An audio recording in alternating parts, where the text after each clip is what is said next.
ஓய், என்னடி பண்ற? பொண்டாட்டி, மிஸ் யூ, லவ் யூ. வீட்டுக்கு போய் சாப்பிட்டுட்டு குளிச்சுட்டு ட்ரெஸ் மாற்றிட்டு வந்துட்டேன். இன்டர்வியூ முடிஞ்சிச்சு. 4 o'clock அங்கே மீட்டிங் இருக்குது. 3:30க்கு கிளம்புறேன். காஃபி குடித்தேன். Miss you, love you,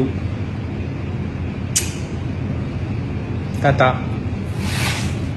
Madhampatti ரங்கராஜோட இந்த வீடியோவை ஜாய் கிறிசல்டா தான் ஷேர் பண்ணியிருக்காங்க. ஷேர் பண்ணி கேப்ஷன்ல, கணவரும் என் குழந்தை ராகாவோட அப்பா அலப்பறைகள், தன்னோட குழந்தைய சுமக்கிற ஒரு பெண்ணுக்கு துரோகம் பண்றவன் யாருக்கு வேணாலும் துரோகம் பண்ணுவான் அப்படின்னு சொல்லியிருக்காங்க. ஜாய் கிறிசல்டாவோட இந்த கேப்ஷன் மாதம்பட்டி ரங்கராஜோட முதல் மனைவி ஸ்ருதியை எச்சரிக்கிற விதமா போட்டிருக்காங்கன்னு நெட்டிசன் சொல்லிட்டு வராங்க. சமீபத்துல தான் ஜாய் கிறிசல்டா மாதம்பட்டி ரங்கராஜ் மேல காவல்துறையில புகார் அளிச்சிருந்தாங்க. புகார்ல கல்யாணமாகி 2 வருஷம் ஆயிடுச்சு அப்படின்னும், முதல் மனைவி கூட ஜுடிஷியல் செப்பரேஷன்ல இருக்கிறதா சொல்லி ஏமாத்தி தான் திருமணம் பண்ணிக்கிட்டாருன்னு சொல்லியிருந்தாங்க. மேலும் கருவை கலைக்க சொல்லி வற்புறுத்தினதாகவும், ஜாய் கிறிசல்டா மாதம்பட்டி ரங்கராஜ் கிட்ட நேர்ல பேச முயற்சி பண்ணதாகவும், அப்போ 2 முறை அவங்களை அடிச்சதாகவும் சொல்லியிருந்தாங்க. மாதம்பட்டி ரங்கராஜ் கூட சேர்ந்து வாழதான் என்னோட விருப்பம் அப்படின்னும், அவர் தான் இந்த குழந்தைக்கு அப்பா, என்னோட கணவர் அவர் தான் அப்படின்னும் ரொம்பவே ஆதங்கப்பட்டு பேசியிருந்தாங்க. இந்த நிலையில ஜாய் கிறிசல்டா மாதம்பட்டி ரங்கராஜ் அவங்களுக்கு அனுப்பின பழைய வீடியோவை இப்ப ஷேர் பண்ணி அதிர்ச்சி ஏற்படுத்தியிருக்காங்க. இப்படி மாதம்பட்டி ரங்கராஜை அம்பலப்படுத்துற விதமா ஜாய் கிறிசல்டா வீடியோ ஆதாரங்களை இப்ப ஷேர் பண்ணிட்டு வராங்க. ஆனா மாதம்பட்டி ரங்கராஜ் இப்ப வரைக்கும் இதை பத்தி பேசாம அமைதியா தான் இருக்காரு.